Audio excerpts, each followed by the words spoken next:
You may say I'm a dreamer, but I'm not the only one. I hope someday you will join us and the world will live as one. Connected.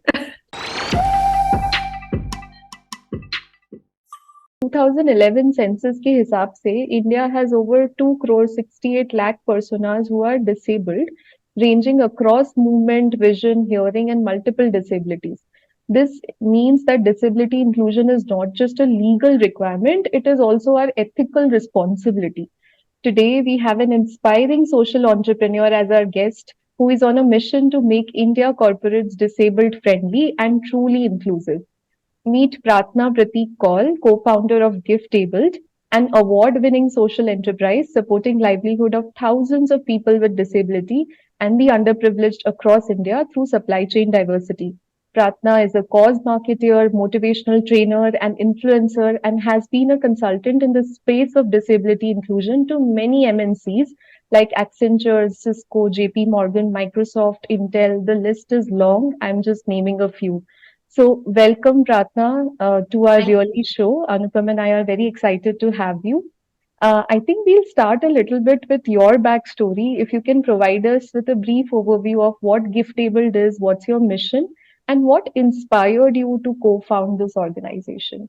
I was with corporate world almost 18 years back. Used to volunteer during weekends and somewhere realized weekend volunteering was not enough. So I used to read books for visually impaired. I used to spend time with underprivileged children, and I felt 2 hours are not enough. So somehow I made my mind, and at least now it's easy to make such decisions. But probably 20 years back, it was like, oh my God, moving from corporate world. So I went to my parents and I said, I feel I want to work for social sector. And what do you think? Can I go ahead? And they said, do whatever you like.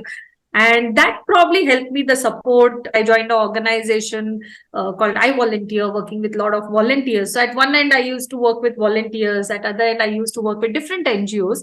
And while working with hundreds of NGOs, working with thousands of volunteers, somewhere realized disability as a cause comes to bottom of pyramid.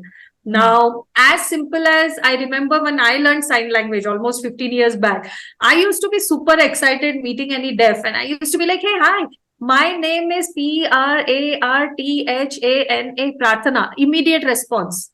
I was like, what? Are you deaf? It's like, no. Is someone in your family deaf? I was like, no. Why? Because you're signing. For them, there had to be a reason why I am signing. And I was like, no. I signed because, I like volunteering and I want to learn and volunteer more. And they were like, no. How can someone, volunteer? And slowly we wanted to change that perception. And that's where that disability factor clicked in, saying, hey, yeah, as in they think this is their world, this is our world. How can we merge that, thought? How can we change that perception? So probably those days, even those terminologies, what do I call them? Should I call them deaf and dumb or deaf or hearing impaired? And it was so difficult, like, terminology nahi pata, kya sign language kya karenge, how is it possible?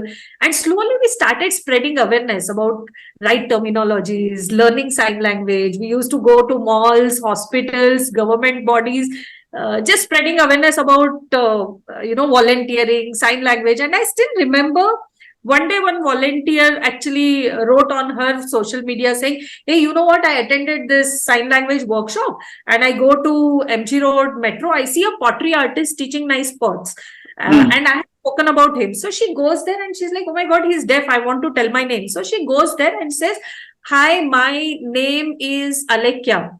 The response she got was, are you volunteer? GiftAbled. Now a change that has started happening because each one of us is taking that step to become more and more inclusive.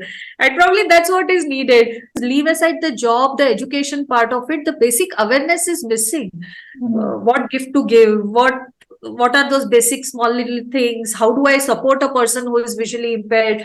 And from there, the journey began. We started to go to rural areas, started understanding the challenges. Like Rinku said, 2 crore people are people with disabilities. And this is as per Indian census, which is almost 2011. 2011, right? And if I go as per WHO census, 15% of population are people with disabilities, which means 15 crore. Now, start thinking the kind of support that is needed at one end, but at the same time, also the business case. Other day, I was just talking to someone and someone said, 15 crore vote bank is there. So if we work towards inclusion, you are getting vote of 15 crore people. So, right. So business case as well. So slowly that journey started from there. We started realizing the different aspects. And today we are very clear that yes, we want to work on health, education and livelihood of people with disabilities, children with disabilities, because it's very important to identify at young age if a child has a disability in 0 to 6 years of age, and that's called as early intervention. So if I identify, I give right therapies, at least we could mainstream them.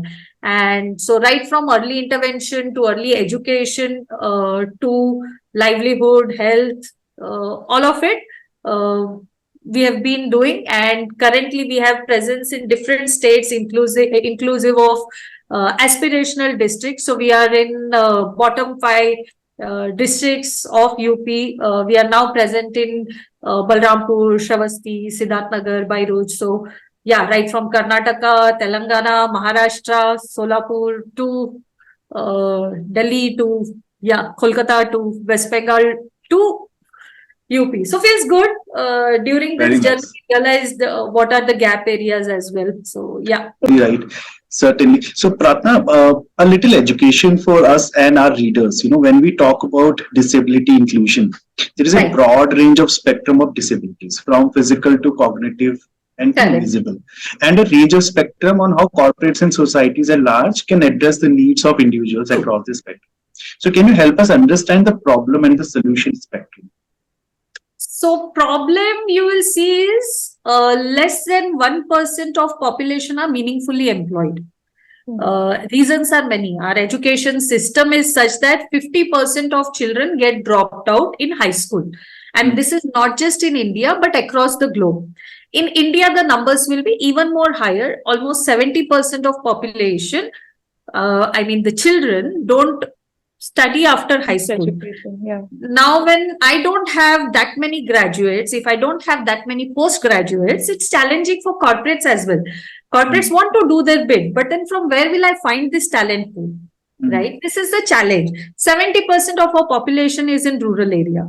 So how do you work out with them? How do you reach out to them? And solutions are also there. So we have started doing something called as industry ready courses. So we partner with corporates and we say, hey, let's do some industry ready courses for people at least who are skilled and who want to learn more. At the other end, if they are totally uneducated and want to do something, can we support via supplier diversity? So there are then products made by people with disabilities, which corporates can buy and say, hey, I can't directly hire people with disability. Can I indirectly hire them and support their livelihood? So at one end, there are challenges, but at the other end, there are also solutions to those challenges. But can you also speak about the types of disabilities that gets covered? Is there a meaning in this understanding of the spectrum? Right. So especially in India, there are 21 types of disabilities as per the latest law, which is Rights of Persons with Disability Act 2016. Previously, it was 7 disabilities. Now it has increased to 21. Previously, acid attack victims were not part of it. There were certain blood disorders that were not covered. Now there are different disabilities, right, from physical disabilities to intellectual disabilities. Almost 21 disabilities getting covered. You spoke about supplier diversity. So what is the approach of GiftAbled on supplier diversity? Provide some insight into the range of products that GiftAbled offer, and also share some type of artisans which are involved in making these products. Sure. So the artisans involved are again all types of disabilities. Products involved are right from your stationeries to bags to probably paintings to corporate gifting. I think anything that comes under corporate gifting, the team is ready to work with artisans. At the same time, in some places we have seen, especially when it is youth with intellectual disability, it is difficult for them to sit in one place for more than 3 minutes. Today, they are sitting for 3 hours together, working on making a product and earning their livelihood. Now, usually I have this painting and I love talking about it. So this is by a youth with autism. And I still remember a couple of years back, Akhilesh mom used to always come to us and say, I don't know what would happen to Akhilesh after me. Who will take care of him? And that's the fear of most of the parents, especially if you have a child with multiple disabilities or intellectual disabilities. And we used to say, don't worry, he will do something nice. And he's severely autistic. So I still remember that was the year when we got an order of 2,000 such paintings, and we get a SMS from her saying, hey, you know what? Akhilesh is breadwinner in the family now. So the dialogue changed from what would happen to his breadwinner in the family, and it did not stop there. Next year, his brother goes home with an hamper and he says, Mom, look, I have got painting made by Akhilesh. I have gone on whole floor talking about it. Chocolates made by his friend. There's a keychain which is carved by someone who is physically challenged. Polishing is done by someone who is blind. So they are like super happy, and then they call Akhilesh. He's passing by. He looks at the painting and he says Akhilesh, Akhilesh, and walks off without even realizing impact he has created on his family. So the family that was shy to talk about it today proudly talks about it. Right? That's the change. I think, and that change will happen when each of us will start thinking, hey, tomorrow I have a birthday party. Can I make return gifts which are made by people with disabilities or disadvantaged, right? Start thinking on those lines. Can we have, there are even products that are inclusive. Now, this is a Rubik Cube. If I give this to someone who is blind, person would be like, have I won the game? Right. So today we have made it tactile. And the best part about this Rubik Cube is it is made by youth with intellectual disability. So we trained special educators who in turn trained students. And probably in a month's time, we have like thousands of them which are being made. And there are corporates who would want to gift inclusive games as well. So it could be Rubik Cubes or some other gifts, right? There are a lot of places where our team has started doing masala making. I met an artisan and his grandmom was like, ma'am, he was not even respected. Nobody used to talk. Nobody used to look at him. Today, he is earning his livelihood. He got his first stipend. He goes to his grandmom, gives it to her and says, now I have also started earning money. And that matters a lot, that life of dignity, right? So, Prarthana, you mentioned you work for so many corporates, right? And you're helping them in their inclusion journey. So one question that comes to our mind Right. is, all these MNCs, what challenges? I'm sure they all must have the intent to be, inclusive Right. or disabled friendly. But as they have grown, what challenges do they face in, adopting this journey? If you can educate us on that. Yeah, more than challenges, many a times companies jump into hiring people with disabilities without even That's the first thought. sensitizing the Yes. workforce. Yes. So very important is based on our work with hundreds of corporates, we say, hey, have that inclusion framework where you have your whole leadership team sensitized, whole teams who are going to have a person with disability in the team sensitized. Then check if your surrounding is accessible. Then go to hiring part. Then it will be easy because the team is already prepared. I remember one of the corporate, we had done sign language workshop and they were doing it because there were team members who were going to join who were deaf. And someone shared, hey, next week this person is going to join, and today he was there in my cab. And somewhere I started signing, oh, my name is so and so, and communicated. The person felt so welcomed. He was like, oh my God, the team where I'm joining already knows sign language, right? Those small little things matter a lot. If I'm having a visually impaired, can I actually just understand how do I help? Do I ask for help? Do I hold their cane, hold their hand, they hold me? All those small little things, and that will happen probably once you start hiring. Challenges It's will a be there. journey, Challenges basically. in terms of but it's a journey. Even Yeah. probably for us, it has been a journey.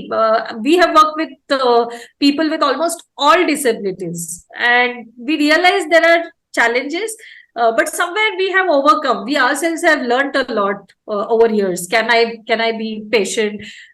Can I not be embarrassed? Because most of the time that fear is there. Galti se I may tell my friend who is blind, hey, give me a pen. And then for a minute, I'll be like, oh my God, like I can't just keep crying for 20 days saying, oh my God, why did I ask for pen? But can I just move on, say, happens, and that person would understand, right? So it's okay. Don't be embarrassed. Move on. And we start learning with them how to be more and more inclusive. Got it. Interesting. And have you like the India Inc. is changing, right? A lot of startups in the mix. Yeah. That's how the ecosystem is evolving. Correct. So, Correct. any specific or unique responsibility that our startups now have to contribute to this space, be it either as an extreme for being a disabled friendly startup or just incorporating inclusion as part of their startups, right? A lot of startups could actually target this mission as well. So, any thoughts on Right. that? I think people can just start thinking on small little things like, is my office accessible? And when I say accessible, it doesn't mean only having a ramp makes it accessible. Can I just get a quick audit done from an organization like GiftAbled? They will give you tips. Hey, your wash basin is at this level, but for someone with wheelchair, it is needed to be at this level. As simple as your light switch, right? Small little things, but then they matter a lot. There might be braille in your lift, but then suddenly say I have to go to 10th floor. I'm blind. I click 10th floor, lift stops at 8th floor. Even if there is a braille and the lift stops at 8th floor, I might just get out. Yeah. Is there an audio? These are small little things which probably experts will be able to guide. So take that guidance from experts and understand how your places could be accessible. Consciously take steps to hire at least few people with disabilities. Don't make it mandatory like, oh, I have to have 5%, 3%. Just start having them, and you will see you become more and more productive.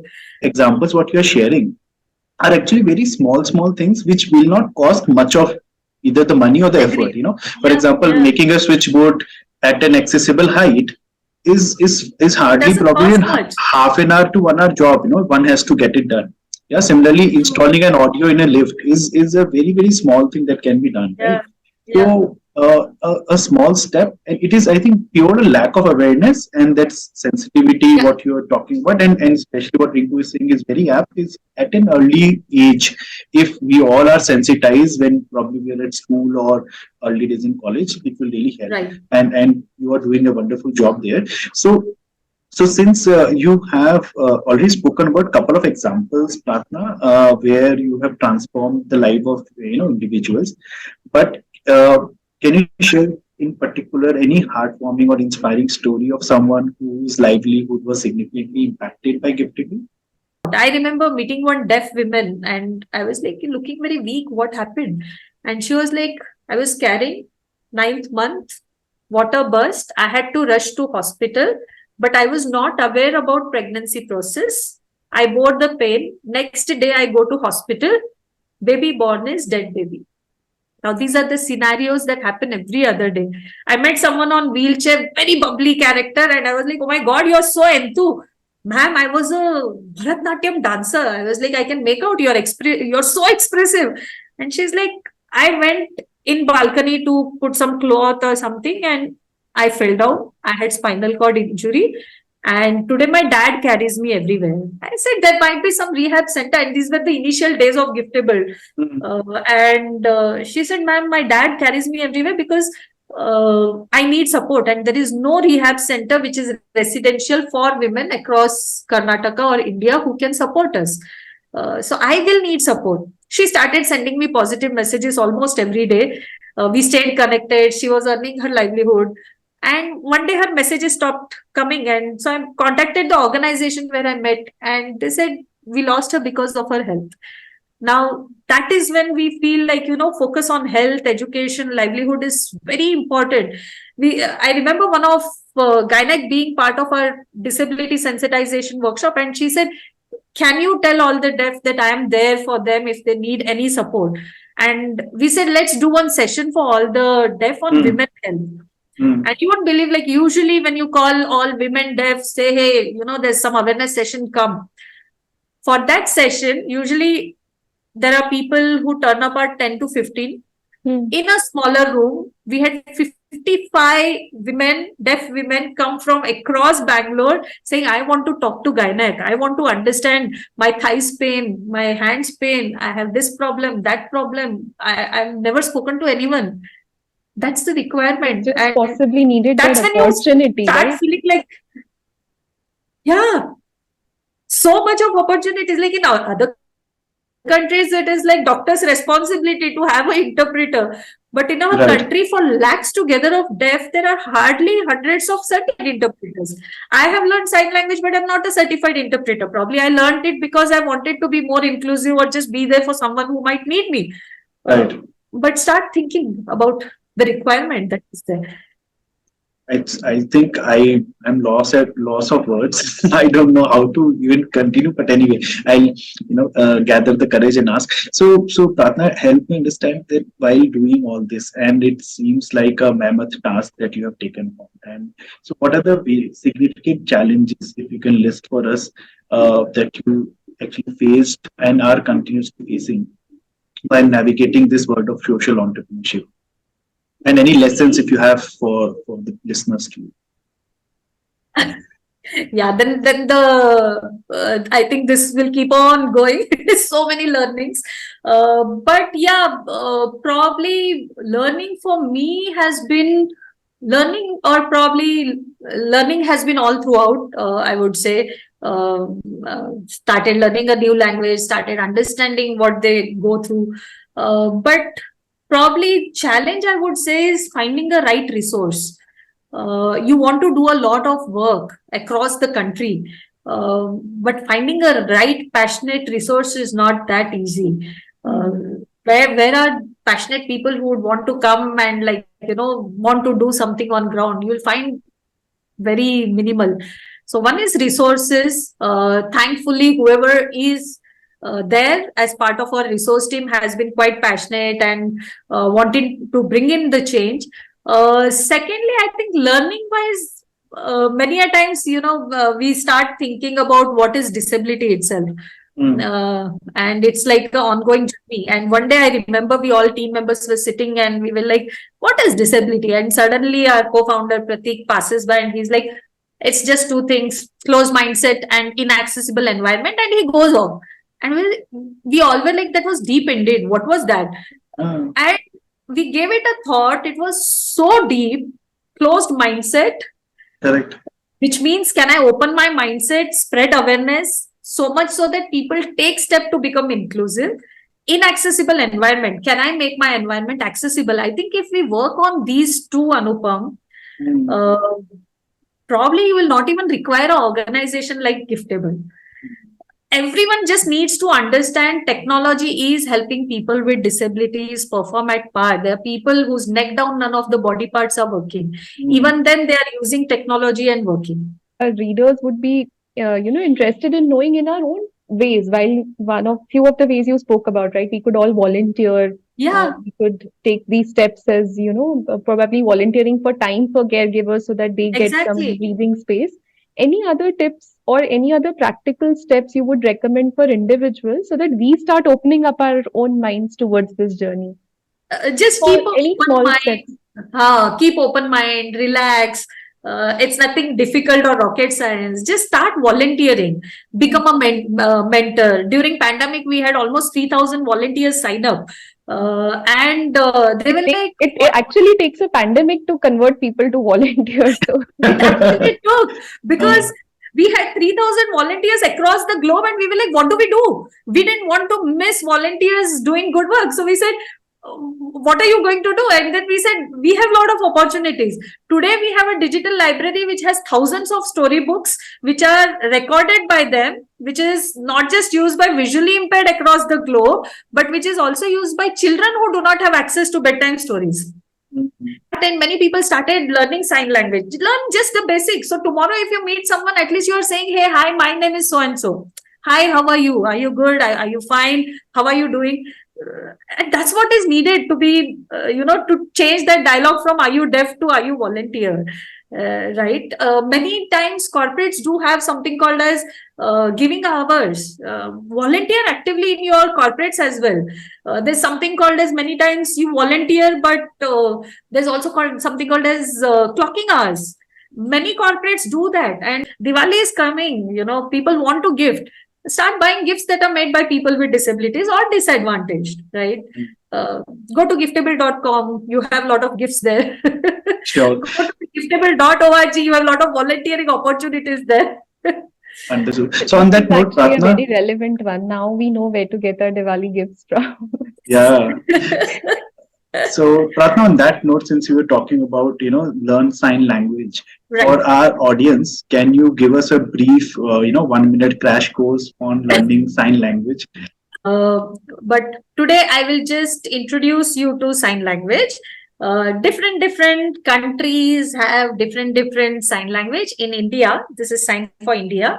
In India, we follow, see, one person following the other. So we follow Indian sign language.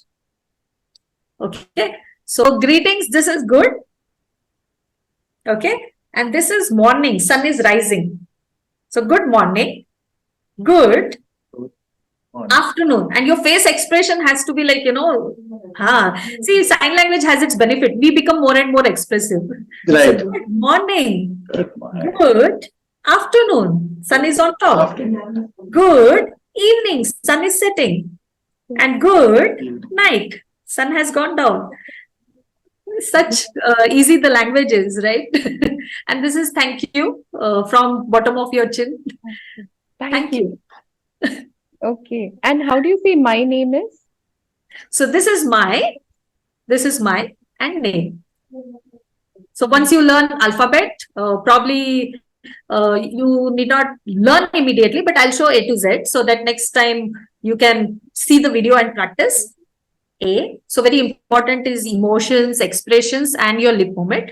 So I'll do it quickly in 30 seconds.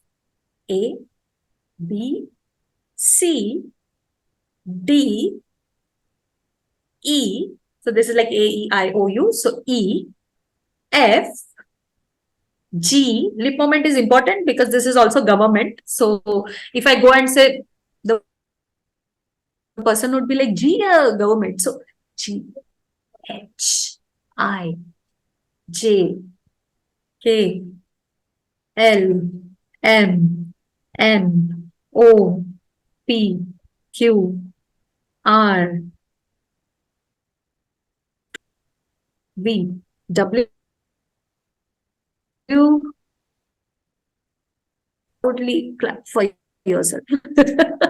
This is clap? This is clap because even if you clap 10 times, 100 times louder, deaf can't hear. So then silent clap. Hey, yeah. One question we have, our channel name is realE. It basically captures like the pivotal or defining real moments in everybody's journey, right? So if there's any defining moment, any pivotal moment in your professional or personal journey that is particularly close to your heart, and if you would like to share that and how it influenced your trajectory, that would be great. It has been almost 15 years. We've been volunteering for one of the organization called Karunashraya, which is a cancer hospice home. It takes me to almost 13-year back incident. I do a lot of activities. So I was like, shake your right hand, left hand. And there's a nice fish pond surrounding which all volunteers and everyone was sitting.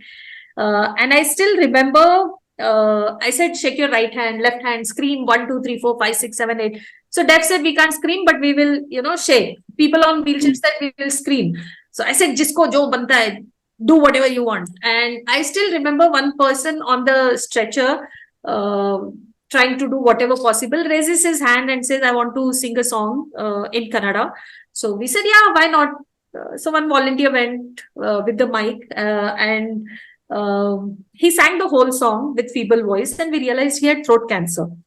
And everyone clapped after he was done. And there was one smile saying, oh my God, hundreds of volunteers clapping for me. The movement that started with 13 volunteers, we now have hundreds of volunteers join every Diwali. So that was the year when we had like a lot of volunteers. So he was like hundreds of volunteers clapping for my song. 1 week later, I go to same organization and you're like, you don't ask, how is he? You end up asking like, is he still there? So I was like, hey, that boy who sang song, is he there? Can I go and meet him? And they said, yeah, why not? And I still remember in my mind, I was like, I said I'm going to meet him, but what will I say? I'm walking towards his room and I reach and I see him lying on the deathbed. They said today might be his last day. So in my head, like, what do I talk? And even before my hand went up and said hi, there came a reaction from his side with a smile on his face, which was this, the 1 minute activity that I had done. They say you cannot add days to their life, but you can always add life to their days. And I have somewhere witnessed this during my journey in GiftAbled as well, whether it was working with any person with disability. I have seen that change in their life. I have seen how they started working with dignity. People have come back saying, hey, today I'm earning my livelihood. I'm working here. It's the whole ecosystem. I think whole ecosystem, whether government, corporate, organizations, NGOs, everyone has to come together, individuals, and bring in that change. It's not difficult.